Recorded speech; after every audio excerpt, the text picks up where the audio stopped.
नमस्कार दोस्तों, लॉ टॉकफुली में मैं नवीन कुमार एडवोकेट आपका हार्दिक स्वागत करता हूं। आज मैं आपके सामने सुप्रीम कोर्ट के दो जजमेंट लेकर आया हूं। ये जजमेंट वसीयत से संबंधित हैं। दोस्तों, वसीयत को अंग्रेजी में विल कहते हैं। सबसे पहले हम समझ लेते हैं कि वसीयत क्या होती है। दोस्तों, वसीयत एक कानूनी दस्तावेज है जो किसी व्यक्ति की मृत्यु के बाद उसकी संपत्ति और संपत्ति के वितरण के बारे में उसकी इच्छा को बताता है। इस दस्तावेज में वसीयत करने वाले व्यक्ति द्वारा अपनी चल व अचल संपत्ति को कैसे और किसे दिया जाएगा उसका उल्लेख किया जाता है। कई बार देखा जाता है कि कोई व्यक्ति अपनी मेहनत से किसी संपत्ति को अर्जित करता है और अपने जीवन काल में उसे लगता है कि उसकी यह मेहनत से अर्जित की गई संपत्ति उसके प्रिय उत्तराधिकारियों या किसी प्रिय व्यक्ति के पास रहे, जिसके लिए वे अपने जीते जी उस प्रिय व्यक्ति के नाम अपनी वसीयत लिख देता है। और जब वे व्यक्ति यानी वसीयत करता इस दुनिया से चला जाता है तो उसके उत्तराधिकारी बड़ी ईमानदारी के साथ उसके मरने के बाद उस व्यक्ति की संपत्ति में अपना अधिकार जताने लग जाते हैं और उस विल में अपना नाम ढूंढते हैं या विल में कमियों को तलाशते हैं और उस विल को कोर्ट में चैलेंज करते हैं। कहने का मकसद यह है कि सबसे अहम बात यह है कि विल ऐसी होनी चाहिए कि जिस पर उसकी मृत्यु के बाद कभी कोई किसी प्रकार का विवाद उत्पन्न ना हो। हमारी आज की वीडियो इसी टॉपिक को कवर करेगी। इसी संबंध में ऑनरेबल सुप्रीम कोर्ट ने दो जजमेंट दिए। इस वीडियो में हम आपको जानकारी देंगे कि एक वसीयत कब वैलिड मानी जाती है, क्या वसीयत को रजिस्टर्ड होना चाहिए या नहीं। इन सब बातों के जवाब में सुप्रीम कोर्ट के जजमेंट की रोशनी में आपको बताऊंगा। तो दोस्तों, सबसे पहले हम डिस्कस करते हैं Gopal Krishna and others versus Daulat Ram and others, civil appeal number 13192, सन 2024 का केस है ये, और 2 जनवरी 2025 को इसमें सुप्रीम कोर्ट का फाइनल फैसला आया है और ये बहुत ही इंपॉर्टेंट जजमेंट है। आइए चलिए समझते हैं क्या है इसकी कहानी और इससे क्या निष्कर्ष निकलता है। एक संजी राम नामक व्यक्ति थे। उन्होंने अपनी वसीयत 7 नवंबर 2005 को करी और अगले दिन 8 नवंबर 2005 को मतलब नेक्स्ट डे ही उनकी डेथ हो गई। फिर से इस फैक्ट को बता देता हूं, विल करी थी 7 नवंबर को और डेथ हो गई अगले दिन 8 नवंबर को। और दूसरा इंपॉर्टेंट फैक्ट है कि ये विल रजिस्टर्ड नहीं थी। यहाँ पे आप इस चीज पर गौर करिएगा कि विल रजिस्टर्ड नहीं थी। अब यहाँ मैं आपको बता देता हूं कि संजी राम की अपनी कोई औलाद तो थी नहीं और वो अपने भतीजे के पास रहते थे जिसका नाम था गोपाल कृष्णा। इसी भतीजे के हक में संजी राम 7 नवंबर 2005 को विल कर देते हैं और 8 तारीख को संजी राम की मृत्यु हो जाती है। इसके बाद इस भतीजे द्वारा 3 महीने बाद जनवरी 2006 में उस प्रॉपर्टी को जो उसके पास विल से आई थी अपनी 4 संतानों में अलग अलग सेल डीड करके बेच देता है वो। फिर इन चारों संतानों ने भी इस प्रॉपर्टी को अगले महीने फरवरी में उस संपत्ति को 2 अन्य महिलाओं को बेच दिया। यहां तक तो सब ठीक है, सब नॉर्मल है, कोई डिस्प्यूट नहीं है। लेकिन अब विवाद क्या हुआ? विवाद ये हुआ कि जो वसीयतकर्ता के परिवार के अन्य सदस्य थे, जो होता ही है अमूमन, जो बाद में सामने आते हैं, तो वो आ गए और उन्होंने सिविल कोर्ट में एक सिविल सूट फाइल कर दिया कि साहब ये जो विल है, ये जो वसीयत है वो रजिस्टर्ड नहीं है और ये विल एक कूट रचित फर्जी दस्तावेज है और अविश्वसनीय है। इस वसीयत के आधार पर इनके भतीजे ने, क्योंकि वे इनके पास रहता था, ये प्रॉपर्टी अपने हक में कर ली और बेच दी और म्यूटेशन भी करा लिया और सेल डीड के माध्यम से वो आगे चली गई। यहां पर इन्होंने ये बात कोर्ट के सामने उठाई कि एक तो ये विल फर्जी है और दूसरा ये रजिस्टर्ड नहीं है। उसमें एक इंपॉर्टेंट ग्राउंड ये भी था कि विल जो है वो 1 पेज की है और उस पर नीचे के हिस्से में जैसे ऊपर लाइनें लिखी गई हैं और जो नीचे की साइड में एक लाइन घुस घुस कर पास पास में करके लिखा गया है जो ये बताता है कि ये फर्जी है। अब साहब ये मामला सिविल कोर्ट में जब पहुंचा तो सिविल कोर्ट ने उसको देखा और पाया कि हाँ ये फर्जी हो सकता है, डाउटफुल है। एक तो रजिस्ट्रेशन नहीं है और दूसरा इस पे विश्वास नहीं किया जा सकता क्योंकि नीचे की लाइनों में पास पास लिखा गया है जबकि ऊपर लाइनों के बीच में पर्याप्त दूरी है। इस हिसाब से ये लगता है कि ये बाद में अपने हक में प्रॉपर्टी को लेने के लिए ये इन्होंने बनाई है। तो इसलिए सिविल कोर्ट ने ये होल्ड कर दिया, ये तय कर दिया कि ये विल फर्जी है और इस फर्जी विल के आधार पर जो म्यूटेशन हुआ वह भी रद्द कर दिया और जो आगे सेल डीड हुई वो भी रद्द कर दी। अब क्या हुआ साहब? तो ये गोपाल कृष्णा जो थे उनकी तो सारी बात ही खत्म हो गई। अब क्या हुआ? तो ये वसीयतकर्ता के जो भतीजे गोपाल कृष्णा थे जिनके हक में ये वसीयत हुई थी वो चले गए अपील में लोअर अपीलांट कोर्ट में। अब लोअर अपील कोर्ट ने देखा और उस पर उन्होंने एक बात ये बताई कि साहब अगर इन्होंने, निचली अदालत ने ये तय किया है अपने ऑर्डर में कि अगर एक ही पेज का मैटर है और नीचे जाकर के ऊपर से लिखना शुरू हुआ है, नीचे जाकर थोड़ी जगह एक दो लाइन की कम पड़ रही है, तो उसके लिए नया पेज लगाने की जगह उन्होंने उसी में लिख दिया। ये नीचे की लाइनों में गैप स्पेस कम होना ये कोई ग्राउंड नहीं बनता। और दूसरा, लोअर अपीलेट अथॉरिटी ने यह भी पाया कि इसमें इंडियन सक्सेशन एक्ट की सेक्शन 63 की कंडीशंस को फुलफिल किया गया है। बेशक ये वसीयत रजिस्टर्ड नहीं है, लेकिन इसमें कोई कमी भी नहीं है। इसके लिए इन्होंने सिविल कोर्ट के ऑर्डर को उलट दिया और ये कहा कि नहीं, बिल बिल्कुल सही है। अब क्या होता है कि दूसरी पार्टी जिसके हक में सिविल कोर्ट ने ऑर्डर किया था वो चली गई हाई कोर्ट, और हाई कोर्ट में जब अपील कोर्ट के आदेश को चैलेंज किया तो हाई कोर्ट ने सिविल कोर्ट के ऑर्डर को सही पाया और ये कहा कि बिल जो है वो फर्जी है, और म्यूटेशन और सेल डीड सबको रद्द कर दिया और कहा सेल डीड को रद्द किया जाना बिल्कुल सही है। इन्होंने फर्स्ट अपीलेट ऑर्डर को उलट दिया और सिविल कोर्ट के ऑर्डर को सही पाते हुए फर्जी घोषित कर दिया। अब हमारी जो ये वसीयत है फिर से फर्जी हो गई।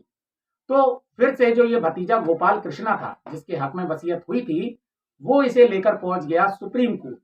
अब ये मामला सुप्रीम कोर्ट पहुंच जाता है। इसमें बार बार एक ही बात पर जोर दिया जाता है सुप्रीम कोर्ट में कि बिल एक पन्ने की है, नीचे पास पास स्पेस कम करके लिखा गया है, और दूसरा ग्राउंड क्या है कि ये रजिस्टर्ड नहीं है। लेकिन यहां अब सुप्रीम कोर्ट ने कहा कि इंडियन सक्सेशन एक्ट 1925 के सेक्शन 63 में जो शर्तें बताई गई हैं उनको इसमें पूरी तरह से माना गया है, और वो विवादित, वो उसमें कोई विवाद भी नहीं है और वो विवादित भी नहीं है। उन पर कोई विवाद किसी ने नहीं किया है। विवाद केवल ये है कि साहब ये फर्जी है, रजिस्टर्ड नहीं है, और इसमें नीचे जो लिखा है वो बहुत पास पास करके लिखा गया है, जबकि ऊपर स्पेस देकर लिखा गया है, जो ये बताता है कि ये बिल डाउटफुल है। लेकिन इसको सुप्रीम कोर्ट ने नहीं माना, और उस पे उन्होंने क्या कहा चलिए बताते हैं आपको। सुप्रीम कोर्ट ने कहा कि बिल बिल्कुल ठीक है, वसीयत ठीक है, इसमें कहीं से भी इंडियन सक्सेशन एक्ट के सेक्शन 63 के प्रोविजंस का वायलेशन नहीं किया गया है। बिल बिल्कुल सही पाई गई है, म्यूटेशन सही घोषित हो गया, और जो सील डीड हुई थी उसके बाद में वो भी सही हो गई। अब इसमें निष्कर्ष क्या निकल कर आया कि बिल के वैलिड होने के लिए उसका इंडियन सक्सेशन एक्ट के सेक्शन 63 की शर्तों का पूरा होना आवश्यक है। सुप्रीम कोर्ट ने कहा कि कोई फर्क नहीं पड़ता कि बिल रजिस्टर्ड है या रजिस्टर्ड नहीं है, कोई चिंता की बात नहीं है, लेकिन क्या होना चाहिए, 63 section of Indian succession act के प्रोविजंस की पालना होनी चाहिए और प्रोविजंस को फॉलो होना चाहिए। इस तरह का एक दूसरा मामला देख लेते हैं, ये भी सुप्रीम कोर्ट का मामला है जिसका टाइटल है Dhaniram versus Shiv Singh, civil appeal number 8172 of 2009। इसमें ऑर्डर आया 4 अक्टूबर 2023 को। यह बिल्कुल इसके अपोजिट मामला था। यहां पर बिल रजिस्टर्ड, उसमें रजिस्टर्ड नहीं थी, लेकिन इस वाले केस में बिल रजिस्टर्ड थी। अब देखिए बिल्कुल उल्टी बात हो गई। हम लोग जनरली क्या समझते हैं कि आपने वसीयत लिख ली और उसे रजिस्टर्ड करा लिया तो काम पक्का हो गया। बिल के रजिस्टर्ड होने से कोई फर्क नहीं पड़ता जनाब। फर्क क्या पड़ता है कि वो इंडियन सक्सेशन एक्ट की सेक्शन 63 की कंप्लाइंस कर रही है वसीयत या नहीं कर रही है। अब देखिए बिल रजिस्टर्ड तो हो गई, लेकिन इंडियन सक्सेशन एक्ट 1925 की सेक्शन 63 की शर्तें पूरी नहीं की, तो सुप्रीम कोर्ट ने इसमें ये होल्ड किया, क्योंकि इस मामले में गवाह जो थे वो टूट गए थे, यानी कि हॉस्टाइल हो गए थे। गवाहों ने कहा था कि मुझसे तो मौके पर बुलाकर हस्ताक्षर करा लिए थे, मेरे सामने क्या लिखा, किसने लिखा, मुझे नहीं पता। तो जब गवाह वाला सेगमेंट ही पूरा नहीं हुआ तो सेक्शन 63 की कंप्लायंस पूरी नहीं हो पाई। अब सेक्शन 63 कंप्लायंस पूरी नहीं हुई, लेकिन बिल रजिस्टर्ड तो है। इस पर सुप्रीम कोर्ट ने कहा कि बिल के रजिस्टर्ड होने से कोई फर्क नहीं पड़ता, मेन चीज कंप्लायंस होनी चाहिए। सुप्रीम कोर्ट ने यह बता दिया और यह बात एकदम साफ कर दी कि अगर कोई बिल इंडियन सक्सेशन एक्ट के सेक्शन 63 की 3 शर्तें पूरी नहीं करती, उसकी पालना नहीं करती, अगर उसको फॉलो नहीं करती, तो उसकी कंप्लायंस नहीं करती, तो वो रजिस्टर्ड है या रजिस्टर्ड नहीं है, इससे कोई फर्क नहीं पड़ता। रजिस्टर्ड बिल क्या होती है इसके बारे में मैं आपको बता देता हूं। जब वसीयत को रजिस्ट्रार कार्यालय में नियमानुसार फीस जमा करके उसको रजिस्टर्ड करा लिया जाता है तो वो बन जाती है रजिस्टर्ड बिल या वसीयत। डॉक्यूमेंट रजिस्टर्ड बेशक हो गया, लेकिन उसके अंदर का मैटर क्या है, ये तो उसके मैटर और उसके संबंधित लॉ हैं, उस पर निर्भर करता है कि वसीयत में किस प्रकार से वसीयत को ड्राफ्ट किया गया है, क्या 63 की शर्तों का पालन किया गया है। तो इंडियन सक्सेशन एक्ट के सेक्शन 63 में 3 शर्तें बताई गई हैं। अब क्वेश्चन ये उठता है कि इसमें क्या शर्तें बताई गई हैं। यहाँ सुप्रीम कोर्ट ये तय कर दिया है इसके अंदर कि will can not be presume to be valid merely because it is registered. तो ये तो होल्ड हो गया। आइए अब हम जानते हैं कि आखिर वो इंडियन सक्सेशन एक्ट 1925 की सेक्शन 63 वो कौन सी 3 शर्तें हैं जिनका वसीयत में समावेश न होने पर विल प्रभावित हो जाएगी। और अगर बिल में ये 3 शर्तें पूरी आ गई तो आप समझिए रजिस्टर्ड है या रजिस्टर्ड नहीं है, इससे कोई फर्क नहीं पड़ेगा और विल बिल्कुल वैलिड मानी जाएगी। ये सुप्रीम कोर्ट ने साफ कर दिया है।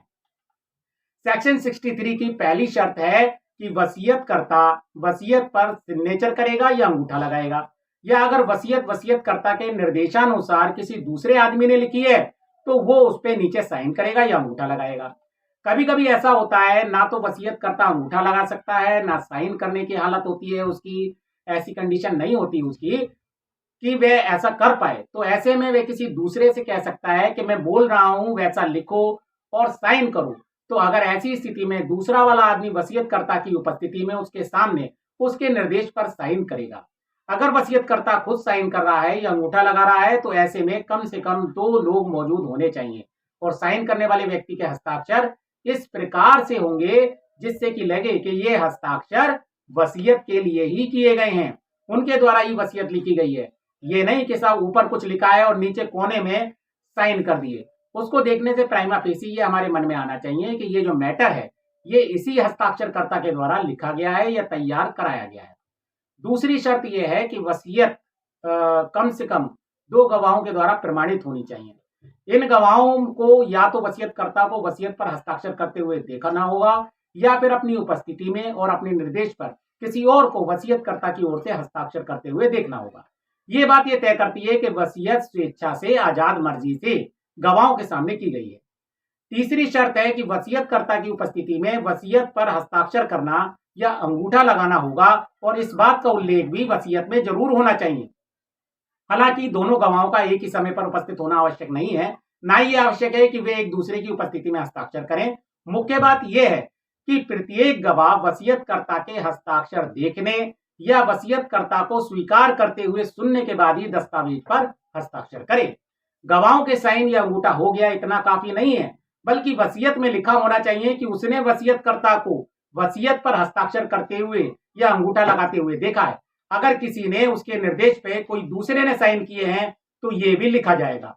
वसीयत के लिए कोई निर्धारित प्रोफार्मा तो नहीं होता है, इसको भर लीजिए और नीचे साइन कर लीजिए, हो गया काम। ये सब चीजें अपने दिमाग से लिखनी पड़ती हैं और कागज पर लिखनी पड़ती हैं।